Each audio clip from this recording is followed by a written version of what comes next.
You are watching Grace Television.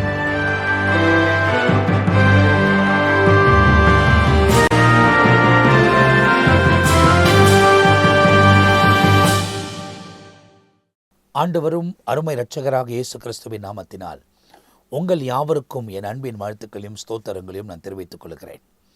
தேவனுடைய பெரிதான கிருபையால் நித்திய ஜீவன் என்ற இன்னொரு எபிசோடில் உங்களோடு கூட கர்த்தருடைய வார்த்தைகளை பகிர்ந்து கொள்வதிலே நாங்கள் மிகுந்த மகிழ்ச்சி அடைகிறோம். நித்தியனுடைய வாழ்க்கையில் ரொம்ப முக்கியமான ஒன்று. அந்த நித்திய வாழ்வுக்காக இந்த உலக வாழ்க்கையில் இயேசுவை பின்பற்றி அவர் சொல்லியிருக்கிற போதனைகளை கை கொண்டு நடப்போமானால்தான் நித்தியத்தில் தேவனோடு கூட நாம் வாசம் செய்ய முடியும் என்பதை இயேசு ரொம்ப துல்லியமாய் நமக்கு காண்பித்திருக்கிறார். அப்போ நீதியின் பாதையிலும் நடந்து நேர்மையாக நடந்து அவர் நாமத்தை உயர்த்தக்கூடியவர்களாக இந்த உலகத்தில் வாழும்போது ஆண்டவர் தம்முடைய இரக்கங்களையும் கிருபைகளையும் நம்முடைய வாழ்க்கையில் விளங்க பண்ணி வழிநடத்துவதற்கு சர்வ வல்லமை உள்ளவராக இருக்கிறார். எனவே போன நிகழ்ச்சியில் நம் மத்தியில் ரெவரண்ட் ஜான் பீட்டர் ஐயா அவர்கள் ஏராளமான காரியங்களை நம்மோடு கூட பகிர்ந்து கொண்டார்கள். அந்த காரியங்கள் எல்லாம் நாம் கேள்விப்படும் போது நிறைய புதிய காரியங்கள் எல்லாம் வேதத்தில் ஆராய்வதற்கு தேவன் உதவி செய்கிறார். இந்த எபிசோடை தான் பார்க்குறன்றவங்க இதுக்கு முந்தி போடப்பட்டிருக்கிற எபிசோடுகளை கவனிப்பீர்களானால் அதில் துல்லியமாய் வேதத்தின் வசனங்களை விளக்கி சொல்லியிருக்கிறதை உங்களால் தெரிந்து கொள்ள முடியும். அப்போ இந்த நித்திய வாழ்க்கை முக்கியமாக, இந்த நித்திய வாழ்க்கை முக்கியமானால் அந்த நித்திய வாழ்க்கையை அடைவதற்கு நாம் என்ன செய்ய வேண்டும்?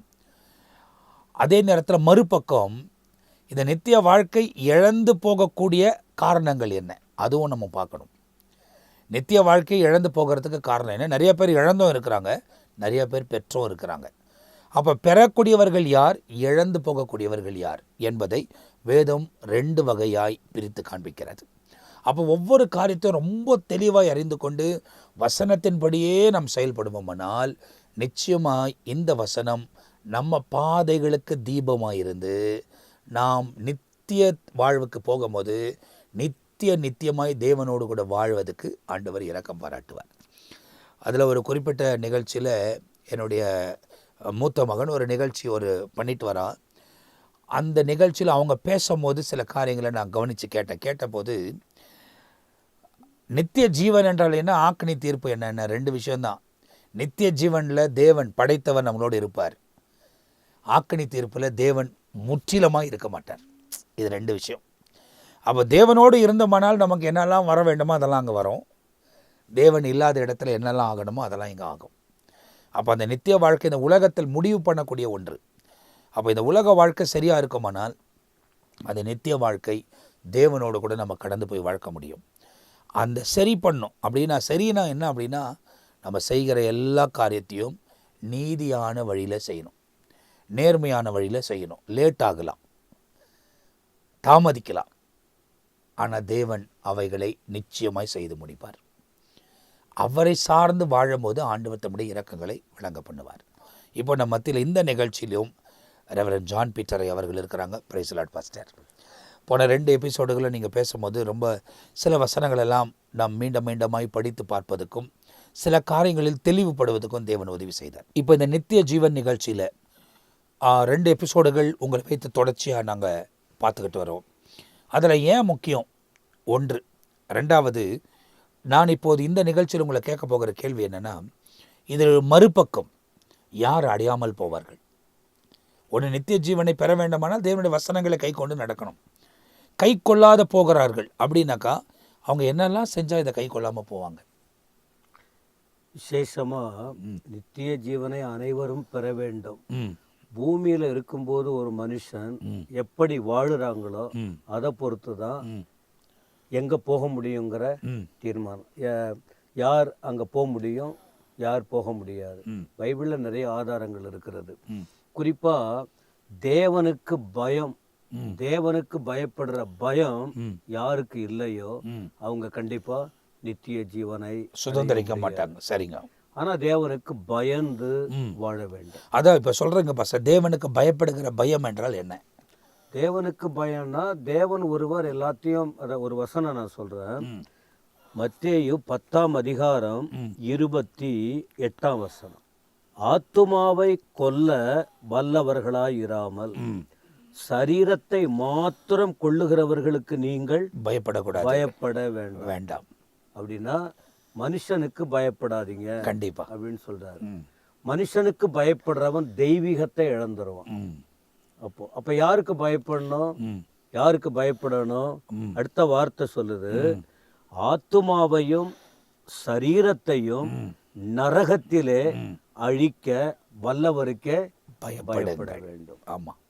அப்ப தேவனுக்கு கர்த்தருக்கு பயப்படுற பயம் அப்படின்னா ம். தீமையை வெறுப்பது. ம். உதாரணமா யோசேப்பு எடுக்கலாமா? அதான் யோசேப்பு. தீமையை வெறுப்பதே ம். கர்த்தருக்கு பயப்படுற பயம். பயம் என்று சொல்லப்பட்டிருக்கிறது. அப்போ தீமை யோசேப்பு வாழ்க்கையில ம். யோசேப்பு வாழ்க்கையில வந்தது யாரும் பார்க்கவில்லை. ம். அவர் உள்ளத்துல ம். 39ஆம் அதிகாரம் 9ஆம் வசனத்துல சொல்றாரு. அப்போ அந்த ஒரு யாரும் பார்க்கல, யாருமே அந்த இடத்துல இல்ல. ம். ஒரு தீமையான காரியம் ஒண்ணு நடக்க போகுது. ம். அந்த தரப்புல இருக்கிறவங்களுக்கு தேவனுக்கு பயப்படாதவங்க. ம். இவர் தேவனுக்கு பயப்படுறவர். அப்போ ஒரு தேவனுக்கு பயந்தவருக்கும் தேவனுக்கு பயப்படாதவங்களுக்கும் நடக்கிற ஒரு பிரச்சனை அதான் அந்த பிரச்சனை. அப்ப தேவனுக்கு பயப்படாதவங்க என்ன சொல்றாங்க, இந்த எது ஆண்டவர் எந்த பாவம் செய்யக்கூடாதுன்னு விரும்புறாரோ அந்த பாவத்தை செய்ய சொல்றாங்க. எந்த பாவம் செய்யக்கூடாது அந்த பாவத்தை செய்யணும். அது மாம்ச இச்சை. தேவனுக்கு பயப்படாதவங்க மாம்ச இச்சைக்கு இடம் கொடுப்பாங்க. தேவனுக்கு பயப்படுறவங்க அதை கட்டுப்படுத்துவாங்க. ஏன்னா தேவன் கூட இருந்து கிரியை செய்யணும்னா, தேவனை சந்தோஷப்படுத்தணும்னா நாம விரும்புகிறபடியெல்லாம் வாழ்ந்து விட முடியாது. இப்ப இவர் தேவனோடு இருக்கிறதினாலும் தேவன் இவரோடு இருக்கிறதினாலும் அது அவருக்கு ஒரு பொருட்டாக தெரியவில்லை. வேற யாராவது பலவீனமான பாத்திரமா இருந்தால் அவங்க அந்த தப்பை செஞ்சிருவாங்க. குறிப்பா சிம்சோனும் ஒரு நல்ல அழைக்கப்பட்ட ஒரு நல்ல தேவனுக்கு பயந்த தாயின் கருவியில உருவாக்கப்பட்டவர். நசரேய விருதம். வேற யாரும் அந்த அளவுக்கு அந்த இயேசு கிறிஸ்துவுக்கு நம்ம பேசியிருக்கோம். அவர் நசரேய விருதம் கொண்டவர் அல்ல. நாசரேத்தில் பிறந்ததினால் நசரேயன் எண்ணப்படுவார் அப்படின்னு தான் சொல்லப்பட்டிருக்கு நம்முடைய கர்த்தராகிய இயேசு கிறிஸ்துவை குறித்து. சரி. ஆனா நசரேய விருதம் அப்படின்னா எங்க போகணும், எதை சாப்பிடணும் என்று பிறக்கிறதுக்கு முன்னாடி கூட அவருக்கு இதை போல பையன் இருப்பான். அவனுக்கு தெளிவான ஒரு ஆலோசனை கொடுக்கப்பட்டு மனோவா என்ற அவனுடைய தகப்பனுக்கு பையனுக்கு சொன்னாங்க. ஆனா அவர் அந்த பொறுப்பை உணராம பயங்கரமா ஆண்டவர் நடத்தினார். அதாவது அவருக்கு இருந்த பலன் மகாபலன் என்று எழுதப்பட்டிருக்கு. அதான் ஒரு சிங்கத்தை கிழிக்கவும் ஒரே ஒரு பச்சை தாடை எலும்பை எடுத்து 1000 பேரை கொல்லக்கூடிய அளவுக்கு. அதாவது ரொம்ப ரொம்ப சுலபமான வார்த்தையில சொல்றேன் பாஸ்டர். ஆமா, அது எப்படி முடியும் பாருங்க. சரி, எவ்வளவு பெரிய எலும்பு இருந்திருக்கும் தெரியல, எவ்வளவு பெரிய எலும்பு இருக்கும் அதெல்லாம் தெரியல. அது காரணம் அதெல்லாம் அவர் செய்தது ஆண்டவருக்காக கூட இருந்தார். ஆமா, தேவன் கூட பரிசுத்த ஆவியின் பலன் அவரோட கூட இருந்தது. ஆனால் மனுஷிகத்துக்கு இடம் கொடுத்துட்டார். இப்ப என்ன சொல்ல வருகிறோம், எப்படிப்பட்ட மனுஷனும் தவற வாய்ப்பு இருக்கு. கண்டிப்பா மனுஷீகம் தவறக்கூடியதுதான். ஆனா தேவன் கூட இருந்து உணர்த்துகிறார். அதாவது ஆரம்பத்துல இருந்தே தவறிட்டாங்க, முதலாவது மனிதர்களே தவறிட்டாங்க. அதுல இருந்தே தவறுதல் தான் நடந்துகிட்டே இருக்கு. ஆனா சிம்சோன் ஆரம்பத்துல வைராக்கியமா தான் போனாரு. கடைசியில சூழ்நிலை, ஆனா அவருக்குள்ள இருக்கிற வைராக்கியம் போகல. எதிரியை வீழ்த்தணுங்கிற காரியம் அதை வச்சுதான் அவருக்கு உள்ள போய்கிட்டு இருந்தாரு. இடையில மாம்ச இச்சை அவரை மேற்கொண்டது. அது நிமித்தம் அவர் பாதிக்கப்பட்டார். கடைசியில உணர்ந்தார். கடைசியில உயிர் போயிடுச்சு. உயிர் போற நேரத்துல கர்த்தருடைய திட்டத்தை நிறைவேற்றினார். ஆனா அவருக்கு என்ன பேர் வந்துச்சுன்னு சொன்னா, அவர் தரிசனத்தை இழந்து போயிட்டாரு. கண்டிப்பா அழைப்ப மறந்து போயிட்டாரு. தேவன் கொடுத்த பொறுப்பை உணராம போயிட்டாரு. அதனால அவர் அவமானப்பட்டார். இன்னைக்கும் சிம்சோன் எடுக்கும்போது மற்றவங்க அதை பற்றி பேசும்போது உங்க பைபிள்லயே இதை போல இருக்குன்னு பேசுறவங்கலாம் இருக்காங்க.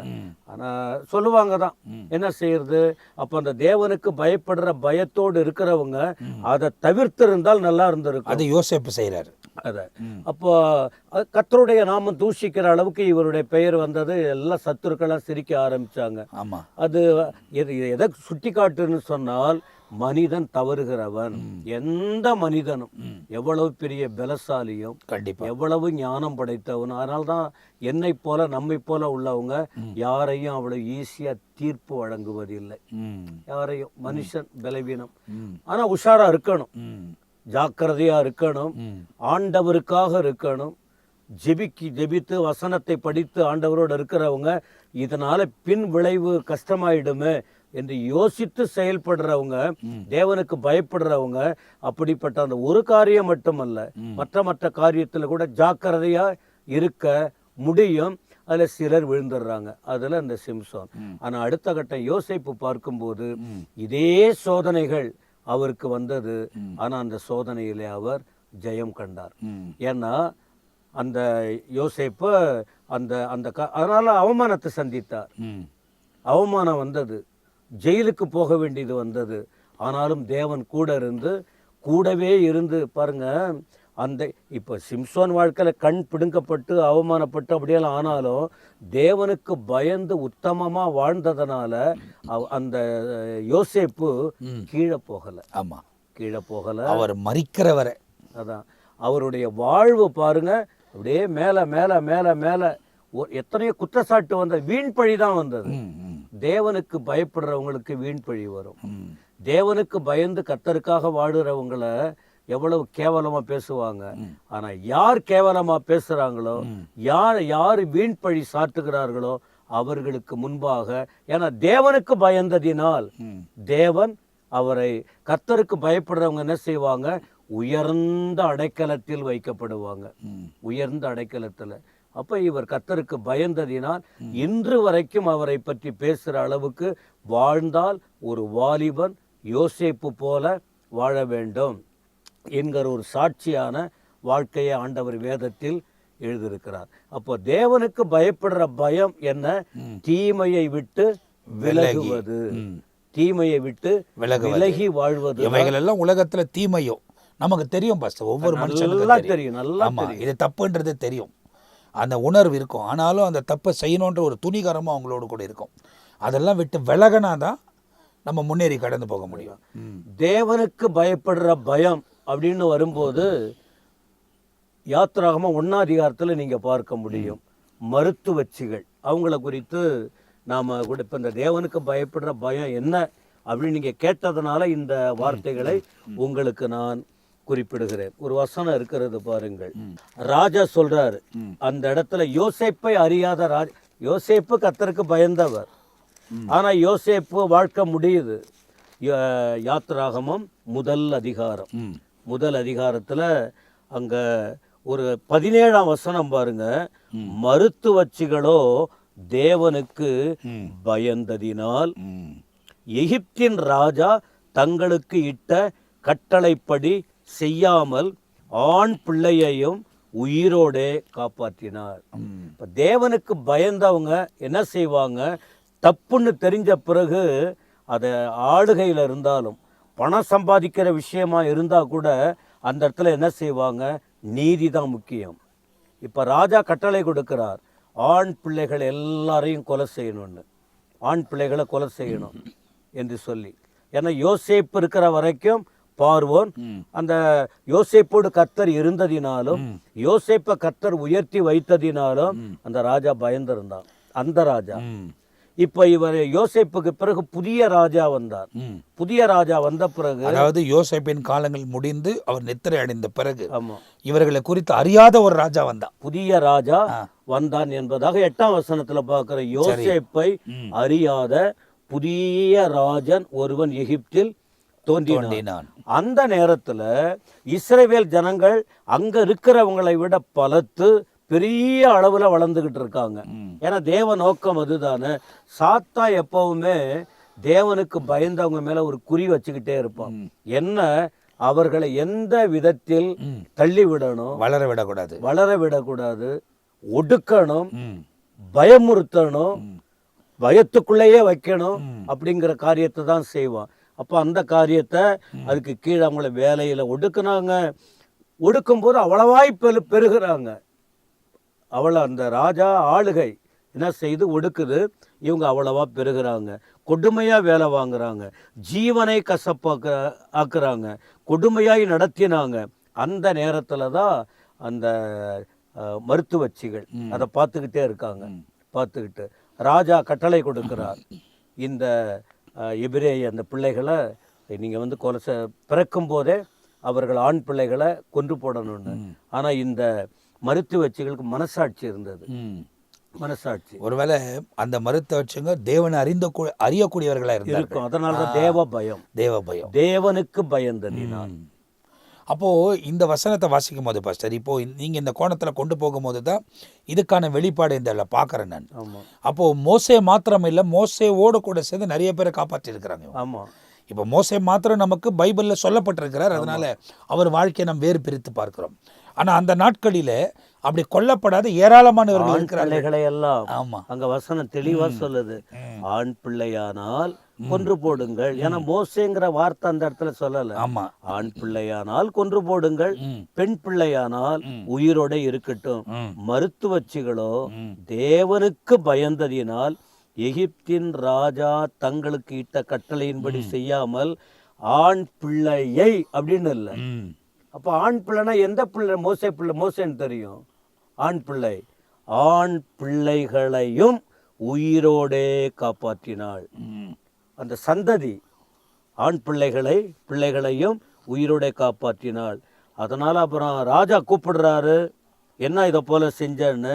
அந்த இடத்துல பொய் சொல்கிறாங்க, நன்மைக்காக பொய் சொல்கிறாங்க. தீமைக்கு பொய் சொல்லி மாட்டி விடுறதில்ல, நன்மைக்கு. சில நேரத்தில் ஒருத்தவங்க அவமானப்படுறாங்க, சிலர் பிரச்சனையில் சிலர் சொல்லுவாங்க, ஒருவர்கிட்ட பேசுகிறாங்க ஏதோ காரியம், அதை அப்படியே போய் சொல்லிட்டு ஒரு பெரிய பூகம்பம் போல பெரிய பிரச்சனை வரும், பெரிய பிரச்சனை.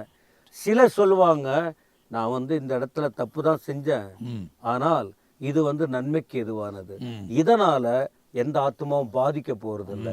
இப்போ நாம ஒரு பிரச்சனையை டீல் பண்றோம் அப்படின்னு சொன்னால் அந்த பிரச்சனையில நம்ம இருக்கிறத உள்ளபடியே நாம சிலதை உடைச்சு. அதுதான் பஸ்ட். இப்போ இந்த வசனத்துல நீங்க பார்க்கும்போது, நீங்க சொல்லும் போது இந்த இடத்துல அவங்க கர்த்தருக்கு பயந்தாங்க. ராஜா கூப்பிட்டு கேட்குறாரு. ராஜா கூப்பிட்டு கேட்ட உடனே அவங்க சொல்கிறாங்க, என்ன சொல்கிறாங்க அப்படின்னா, மருத்துவச்சிகள் தேவனுக்கு பயந்து, அவங்க நாங்கள் பிரசவிக்க போவதுக்கு முன்பதாகவே அவர்கள் பிரசவித்து விடுகிறார்கள். கர்த்தர் அவங்களோடு கூட இருக்கிறத நாங்கள் பார்க்குறோம். அதனால் நம்ம எகிப்து ஜனங்கள் போல் அவங்க இல்லை. அதனால் இன்னொரு வாசியமும் அந்த இடத்துல சொல்லப்படுது பாருங்கள், 19ஆம் வசனம். 19. அதான், அதற்கு மருத்துவச்சிகள் பார்வோனை நோக்கி, இதுதான் எபிரேய ஸ்திரீகள் எகிப்திய ஸ்திரீகளைப் போல் அல்ல, அவர்கள் நல்ல பலமுள்ளவர்கள். மருத்துவச்சி அவர்களிடத்துக்கு போகும் முன்னே அவர்கள் பிரசவித்தாகும், பிரசவம் ஆயிடுது அப்படின்னு சொன்னாங்க. 21ஆம் வசனம். 21ல மருத்துவச்சிகள் தேவனுக்கு பயந்ததினால். அதான் சொல்ல இங்க 17ல மருத்துவச்சிகளோ தேவனுக்கு பயந்ததினால் அப்படின்னு இருக்கு. இங்கேயும் மருத்துவச்சிகள் தேவனுக்கு பயந்ததினால். இப்போ 20ஆம் வசனத்துல என்ன நடக்குது? இப்படி இந்த இடத்துல ராஜாவின் கட்டளையை மீறுறாங்க. அப்போ தான் உயிர் வேலை போனாலும் பரவாயில்ல, ஏன்னா அவங்க கர்த்தருக்கு பயப்படுற பயம். அவ்வளவுதான். அப்ப தேவ பயம் அங்க என்னன்னு தெரிஞ்சிச்சுன்னா, தேவனுக்கு பயப்படுற பயம் வந்ததுனால ராஜா என்ன பண்ண முடியும்? அதுதான் நீங்க ஏற்கனவே ஒரு வசனத்தை சொன்னீங்க, அவர் வேணா சரீரத்தை அழிக்கலாம். ஆமா, சரீரத்தையும் ஆத்துமாவையும் சேர்த்து அழிக்கிறவர் அவர். அவருக்கு பயப்படுறோம். அதான் தேவனுக்கு. இப்ப தேவனுக்கு பயப்படுறவங்க அநீதிக்கு உட்பட மாட்டாங்க, அநீதியான காரியங்களுக்கு உட்பட மாட்டார்கள், நீதியாதான் அவர்கள் காணப்படுவாங்க. அப்போ இந்த இடத்துல இப்படி பயந்தாங்க, பிள்ளைய காப்பாத்தினாங்க, தங்கள் உயிரை பற்றி அவங்க கவலைப்படல, தங்கள் உயிரை பற்றி அவங்க யோசிக்கல. அப்போ ஏன்னா கடவுள் கணக்கு கொடுக்கணுமே, அந்த பயம் வந்துச்சு. அப்புறம் அதனால கொஞ்சம் பொய் அட்ஜஸ்ட் பண்ணி பேசுறாங்க, இதான் விஷயம் அப்படின்னு. அதனால வசனம் சொல்லுது, இது நிமித்தம் தேவன் மருத்துவச்சிகளுக்கு நன்மை செய்தார். ஜனங்கள் பெருகி மிகுதியும் தேவ நோக்கமே எகிப்தி, அதாவது தேவ பிள்ளைகளுக்கு ஆண்டவர் கொடுத்த வார்த்தை என்ன? பலுகி பெருகணும். உலக தோற்றத்திலும் ஜனங்கள் பலுகி பெருகணும். சாத்தானுடைய நோக்கம் பெருகிறவர்களை அழிக்கணும். அதான் அவனுடைய நோக்கம். அதனால்தான் ஆதாம் அன்னைக்கே கைய வச்சான். அந்த இடத்துல ஆதாம் வாழ்க்கையில பிசாசு கைய வச்சான். ஆண்டவர் நீங்கள் பலுகி பெருகுங்கள், அவங்கள ஆசீர்வதிக்கணும்னு. இவன் அந்த பெருக்கத்தை தடை செய்ய ராஜா மூலமா பிசாசு கிரியை செய்யறான். ஏன்னா சாத்தானுக்கு இருந்த தன்மை இவனுக்குள்ள இருக்குது. எங்கெல்லாம் தீமையான காரியம் வருது, அப்ப அந்த இடத்துல அவனுடைய செயல்பாடு தானே ஆண்டவர் நடத்துக. இப்ப இந்த பெண்ணு வந்து தேவனுடைய காரியம் இருந்ததுனா தெய்வீகத்தை வெளிப்படுத்துகிறார். நன்மை செய்வது, உயிரை காப்பாற்றுவது போன்ற காரியம். அதாவது தன் ஜீவனை பாராமல் செய்யறாங்க. தன் உயிரை பார்க்கல, அப்புறம் அடுத்து அட்ஜஸ்ட் பண்ணி பேசுறாங்க. இப்ப என்ன செய்ய, இப்ப சிலர் அவங்க ஆளா இருந்தா என்ன பண்ணிடுவாங்க, உடைச்சி பேசிடுவாங்க. இவங்க கர்த்தருக்கு பயந்ததுனால கொஞ்சம் வார்த்தை. ஆனா இது வந்து பொய்யா நாம் எடுத்துக்கொள்ள கூடாது. ஆண்டவருக்கு விரோதமா பொய் சாட்சி தேடினாங்க ஆண்டவரை கொல்றதுக்கு. ஆனா இங்க மருத்துவச்சிகள் அந்த இடத்துல அட்ஜஸ்ட் பண்ணி பேசுறாங்க உயிரை காப்பாற்றுவதற்கு. உயிரை கொல்லுவதற்கு அங்க பொய் சாட்சி தேடி அவங்களால முடியல. ஆனா உயிரை காப்பாற்றுவதற்கு இந்த பெண்மணிகள் கொஞ்சம் பேசுறாங்க, அந்த ஸ்திரீகளை போலன்னு. இது நிமித்தம் கிடைத்த தேவனுக்கு பயந்தது நிமித்தம் அவர்களுக்கு நன்மை வருகிறது. யார் நன்மை செய்கிறது? ஆண்டவர் தான். அப்ப ஆண்டவருக்கு பயந்து அவர் கட்டளையின்படி நடந்து அவர் சொல்றபடி நடந்தால் அவங்க வந்து பூமியிலே பயந்து கூட வாழலாம். மனுஷனுக்கு பயந்து வாழலாம், நஷ்டங்களை சந்திக்கலாம், பிரச்சனைகள் கூட வரலாம். இப்போ இவங்களுக்கு என்ன அடுத்து என்ன பண்ண போறாங்களோங்கிறது கூட அச்சம் இருக்கலாம். அதை பற்றி இல்லை, கர்த்தர் நேரடியாக முதல்ல அவங்களுக்கு நன்மை செய்கிறார். கர்த்தருக்கு பயந்து வாழ்கிறவர்கள் அவர்களுக்கு கர்த்தரால் நன்மை பெறுவார்கள். அதேதான் இப்போ நீங்கள் சொல்கிற உதாரணங்களில் ஒன்று இவர்கள், அடுத்தது யோசேப்பு, அடுத்தது நம்ம வர்ஷியா பைபிளில் வந்து நிறைய பேரை பார்க்கலாம். ஆனால் ரொம்ப பிரபலமாக வேதத்தில் அடிக்கடி பேசக்கூடியவர்கள் சாத்ராக் மேசாக் அபேத்நேகோ. அதில் இப்போ யோசனை வந்து தானியேல். இப்போ இவங்கெல்லாம் பார்த்தீங்கன்னா தேவனுக்காக வைராக்கியமாக நின்றாங்க. சட்டங்கள் ஏற்றப்பட்ட பிறகும் அதுக்கு உடன்படாமல் தேவனுக்கு ஏற்ற காரியங்களை செஞ்சாங்க. அதுதான் கர்த்தருக்கு பயப்படுகிற பயம். ஆமாம். அப்போ உலகத்தில் உள்ள மனிதர்கள் சொல்லுகிறத செய்யலைன்னா ஒருவேளை அவன் நம்ம சரீரத்தை அழித்து போடலாம், நம்ம ஆத்துமாவை கை வைக்கவே முடியாது. நம்ம நித்திய வாழ்க்கை தேவனோட வாழ்வதை தடை பண்ணவே முடியாது. அவனுக்கு அந்த அதிகாரமே இல்லை. ஆனால் இந்த உலக வாழ்க்கையில் வாழும்போது தேவனுக்கு விரோதமாக செய்தோம்னா அவர் ஒருவருக்கு தான் சரீரத்தையும் அழிச்சிட்றேன்றாரு, ஆத்மாவையும் அழிச்சிட்றாரு, நரகத்தில் அழிக்கிறேன்றார். அது கூட அதெல்லாம் நமக்கு ரொம்ப தெளிவுபடுத்தப்பட்டிருக்கு. அப்போ தேவ பயம் எதுக்கு? இப்போ நரகத்தில் ஆத்மாவையும் சரீரத்தையும் நரகத்தில் தள்ளுகிறவர்களுக்கே அழிக்கிறவருக்கே பயப்படணும். ஏன் பயப்படணும் அப்படின்னு சொன்னால், இந்த பூமிக்குரிய காரியத்தையே நம்பி இருக்கிறவங்க அதை விட்டு வெளியே வரணும். ஏனென்று சொன்னால் 2 பேதுரு 3ஆம் அதிகாரம் 7ஆம் வசனத்துல ஏன் நாம் அந்த நித்திய ஜீவனை பெற வேண்டும் என்ற தலைப்பின் கீழ் கர்த்தருடைய வார்த்தையை படித்து வருகிறோம். காண்கின்ற இந்த உலகம் அழிஞ்சு போக போகுது. இப்ப அங்க வந்து அழிக்கிறவருக்கு பயப்படணும்னு பார்த்தோம். மற்றவங்க சரீரத்தை அழிக்கிறவனுக்கு பயப்படாத, அவனுக்கு பயப்பட. இப்ப இவங்க வந்து பயப்படல, அவங்களுக்கு பயப்படல, தேவனுக்கு பயந்தாங்க. கண்டிப்பா. அப்போ இன்றைக்கு நாம் வந்து ஆண்டவருக்கு பயந்து வாழ வேண்டும். எதற்காகன்னு சொன்னால் அந்த 2 பேர் 3:7 இப்பொழுது இருக்கிற வானங்களும் பூமியும் அந்த வார்த்தையினாலேயே அக்கினிக்கு இரையாக வைக்கப்பட்டு தேவ பக்தி இல்லாதவர்கள் அல்லது பயம் இல்லாதவர்கள் கூட சொல்லலாம், சரி சொல்லுவோம், பக்தி இல்லாதவர்கள் நியாயம் தீர்க்கப்பட்டு அழிந்து போகும் நாள் வரைக்கும் காக்கப்பட்டிருக்கிறது. இப்போ இந்த பூமிக்குரிய காரியத்தையே பின்பற்றி இதுதான் என்னுடைய இப்ப இந்த ஆத்துமா சம்பந்தமா நம்ம பேசிக்கிட்டு வரோம். ஆத்துமா. ஆமா. இன்னைக்கு பூமியில வாழ்கிற வாழ்க்கை, நம்ம பொருள் காரியங்களை இதையே யோசித்து இருக்கிறவங்க ஆத்துமாவை குறித்து யோசிக்கல. அந்த லூக்காவுல 12ஆம் அதிகாரத்துல ஒருவனை குறித்து கூட ஆண்டவர் சொல்றாரு, இந்த பூமிக்குரிய காரியத்துல எல்லாம் சேர்த்து வச்சுட்டு அவன் பேசுறான். அடுத்த இடமே இல்லை, அத்தனை பொருட்களும் அவனுக்கு சேர்ந்து குவிஞ்சுகிட்டு இருக்கு. அப்போ மதிக்கேடனே என்ன சொல்றாரு, எதுக்காக அவன் சேர்த்து வச்சானா, ஆத்துமாவுக்கு தேவை சாப்பாடு இல்ல, ஆத்துமாவுக்கு தேவை துணி இல்ல, ஆத்துமாவுக்கு தேவை வீடு இல்ல, ஆத்துமாவுக்கு தேவை கார் இல்ல, ஆத்துமாவுக்கு தேவை மற்ற இந்த உலகத்துக்குட்பட்ட காரியம் இல்ல, ஆத்துமாவுக்கு தேவை ஆண்டவருடைய ஆத்துமாவுக்கு தேவை ஆண்டவருடைய வசனம், ஆத்துமாவுக்கு தேவை ரட்சிப்பு, ஆத்துமாவுக்கு தேவை அபிஷேக வல்லமை, ஆத்துமாவுக்கு தேவை தெய்வ பயம், ஆத்துமாவுக்கு தேவை தேவ பிரசன்னம். ஏன்னா இதெல்லாம் தான் அந்த ஆத்துமாவை பலப்படுத்துகிறது. அப்ப இந்த ஆத்துமாவை குறித்து அவங்க யோசிக்கல, அதனால அங்க பயப்படணும்னு சொன்னாரு.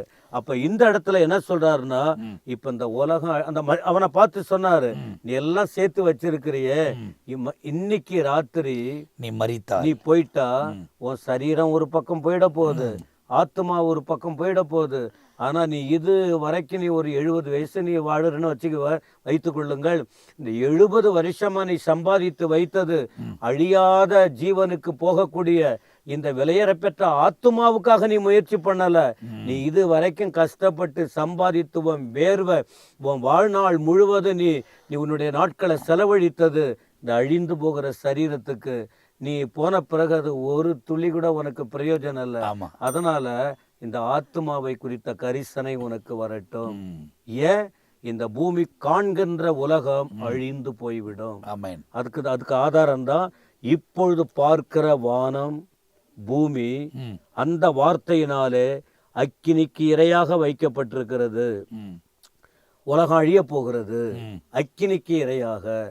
அப்போ அப்படி இருக்கும்போது தேவ பக்தி இல்லாதவர்கள் நியாயத்திற்கப்பட்டு அழிந்து போகும் நாள் வரைக்கும் அப்போ இந்த உலகம் அழிய போகிறது. அப்போ அந்த அழிய போகிற நேரத்தில் நம்ம தொடர்ந்து நம்ம பார்க்க போகிறோம் அழிவை ஒட்டியும். அப்போ என்ன செய்யணும்? அந்த ஆத்துமாவை சரீரத்தை நரகத்தில் தள்ளுகிறவர்களுக்கு பயப்படணும்னு சொன்னால், இப்போ பூமியில் ஒரு மனுஷன் வாழும்போது எந்த நோக்கத்தோடு இருக்க வேண்டும்? தேவனுக்கு பயந்து வாழணும். அங்கே யோசேப்பை பற்றியும் சிம்சோனை பற்றியும் மருத்துவச்சிகளை பற்றியும் மற்ற பரிசுத்தவான்களையும் பார்த்தோம். அப்போ தேவனுக்கு பயந்தவர்கள் நித்திய ஜீவனுக்காக நியமிக்கப்பட்டிருக்கிறார்கள். தேவனுக்கு பயப்படாதவர்கள் அழிவை நோக்கி போகிறார்கள். அப்போ தேவனுக்கு பயந்து வாழும்போது நரகத்துக்கு விலகி நித்திய ஜீவனுக்கு வழியாய் இருக்கிற ஆண்டவரோடு வாழ்வதற்குரிய கிருபையை கர்த்தர் கொடுக்க வல்லவராக இருக்கிறார். அப்போ இந்த இடத்துல நீங்கள் பார்க்கும்போது செய்யாது, அதாவது தேவனுக்கு ஏற்ற வாழ்க்கை நம் வாழவில்லை ஆனால் நம்முடைய முடிவு அக்கினி தீர்ப்பு. தேவனுக்கு ஏற்ற நீதியில் நாம் வாழ வேண்டும். அப்போ இங்கே சொல்லப்பட்டது ஒரே வசனம், அதாவது ஆரம்பத்தில் சொல்லப்பட்ட ஒரே வசனம் ரொம்ப தெளிவாக அந்த வசனத்தில் நாம் பார்க்கும்போது மத்தேயு 10:28 நீங்கள் பார்த்தீங்கன்னா, உங்கள் சரீரத்தை அழிக்கக்கூடியவனுக்கு நீ பயப்படாத, உன் சரீரத்தையும் ஆத்மாவையும் சேர்த்து அழிக்கக்கூடியவருக்கே நீ பயப்படு. 2 வார்த்தை சொல்லப்பட்டிருக்கோம். சரீரத்தை அழிக்கிறவனுக்கு, அதாவது மனுஷனுக்கு, அங்கே ஆத்துமாவையும் சரீரத்தையும் சேர்த்து நரகத்தில் அழிப்பவருக்கு, அதாவது அங்கே ஒரு ரெஸ்பெக்ட்ஃபுல் வேர்டு யூஸ் பண்ணப்பட்டிருக்கும். ஏன்னா மனுஷனுக்கு நீங்கள் பயப்படாமல் தேவனுக்கு பயந்திருக்க வேண்டும் என்பதை ரொம்ப தெளிவாய் நமக்கு அறிவுறுத்தப்பட்டிருக்கிறது.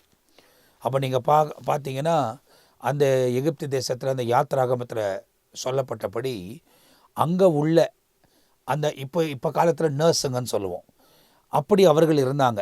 மிட்வைஃப்ஸ்ன்னு சொல்லப்படுது.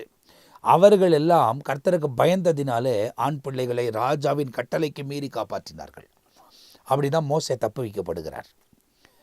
அப்போது அங்கே அந்த மோசே நிமித்தமாக ஒரு பெரிய மீட்பு திட்டத்தை தேவன் அந்த நாட்களில் கொண்டு வருகிறார்.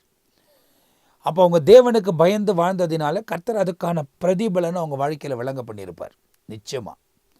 ஸோ அதே போல் இந்த உலக வாழ்க்கையில் நீங்கள் பார்த்தீங்கன்னா யோசேப்பு அந்த எஜமாட்டிக்கு செவி கொடுத்திருந்தால் உலக வாழ்க்கையை அமோகமாக வாழ்ந்திருக்கலாம், நல்லா சந்தோஷமாக வாழ்ந்திருக்கலாம். உலக வாழ்க்கையில் எல்லாம் அவனுக்கு கிடைத்து வாழ்ந்திருக்கலாம். ஆனால் பயத்தோடு தான் வாழ்ந்திருப்பான், எஜமானின் பயத்தோடு தான் வாழ்ந்திருப்பான். ஆனால் அவைகளெல்லாம் அவனுக்கு கிடைச்சிருக்கும். ஆனால் அவன் அதை குறித்து யோசிக்கவே இல்லை, அந்த திட்டமே அவனுக்குள்ளே வரல. அவன் என்னென்ன நடக்கணும்னு சொல்லி விலகி ஓடிட்டான் அந்த இடத்த விட்டு. கர்த்தர் அவனோடு கூட எல்லா இடத்துலையும் இருந்தார். அவனை எங்கே கொண்டு வந்து உயர்த்தி வைக்கணுமோ அங்கே தேவன் வைத்தார். அப்போ ஆண்டவர் தம்முடைய மகிமையை அந்த இடத்துல விளங்க பண்ணினார். அதே போல் பார்த்தோம், தானியேல், சாத்ராக், மேசாக், ஆபேத்நேகோ, இன்னும் ஏராளமான நபர்கள் இருக்கிறாங்க. ஸோ இவங்கெல்லாம் தேவனுக்கு ஏற்ற நீதியில் வாழ்ந்ததினால இந்த உலகத்திலும் ஒரு ஜெயமுள்ள ஒரு வாழ்க்கையை வாழ்ந்தார்கள். அதோடு கூட அவங்க நித்தியத்தில் தேவராஜ்யத்தில் சேர்க்கப்பட்டார்கள். எனவே இந்த நிகழ்ச்சியை பார்த்து கொண்டிருக்கிற நீங்கள் உங்கள் வாழ்க்கை சரிப்பட்டிருக்கிறதா என்பதை உணர்ந்து சரியில்லாத பகுதிகளில் சரிப்படுத்துவதுக்கு ஒப்பு கொடுத்து, ஒரே நாளில் தோசை திருப்பி போடுற மாதிரி மாறிடாது. முயற்சி எடுக்கணும். பரிசுத்தமாக வாழ்வதுக்கு அந்த முயற்சி, நீதியாக வாழ்வதுக்கு அந்த முயற்சி, அந்த வழிகளிலே சிந்தித்து செயல்படும் போது நிச்சயமாக தவறாக போயிருக்கிற ட்ராக்கெல்லாம் சரியாக வந்துடும். அந்த ட்ராக் சரியாகும் போது தேவன் இடைப்பட ஆரம்பிப்பார். தேவன் இடைப்படும் போது உலக வாழ்க்கையும் ஆசீர்வாதமாக இருக்கும், முடிவில் நித்திய ஜீவனையும் நாம் பெற்றுக்கொள்வோம். எனவே தொடர்ச்சி அந்த நிகழ்ச்சியை பாருங்கள். வரும் நிகழ்ச்சிகளில் இன்னும் ஏராளமான காரியங்களை உங்களோடு கூட பகிர்ந்து கொள்ளப் போகிறோம். இந்த நிகழ்ச்சியிலும் தன் நேரத்தை ஒதுக்கி நம்மத்தில் வந்து அமர்ந்து தேவனுடைய வார்த்தையை நமக்கு விளக்கி தந்திருக்கிற அன்பு போதகர் ஜான் பீட்டரை அவருக்காக நான் மிகுந்த நன்றி சொல்லுகிறேன். தேவனால் பயன்படுத்தப்படுகிற ஒரு தேவ மனுஷன். கர்த்தர் இந்த நாள் வரை அவருடைய வாழ்க்கை சில காரியங்களெல்லாம் நம்மோடு கூட பகிர்ந்து கொண்டதை நீங்கள் பார்த்தீர்கள். தேவன் அழைத்தார், உண்மை உள்ளவர், இவ்வளோ தூரம் நடத்துகிறார். அவர் தொடர்ந்து வழி நடத்துவதற்கு உண்மை உள்ளவராக இருக்கிறார். எனவே மீதியான காரியங்களை தொடர்ச்சியாக நாம் பார்க்க போகிறோம். அடுத்த எபிசோடில் உங்களை சந்திக்கிற வரை தற்போது நாங்கள் உங்ககிட்ட இருந்து விடை பெறுகிறோம். கர்த்தர் உங்களை ஆசீர்வதிப்பாராக. ஆமேன், ஆமேன், ஆமேன்.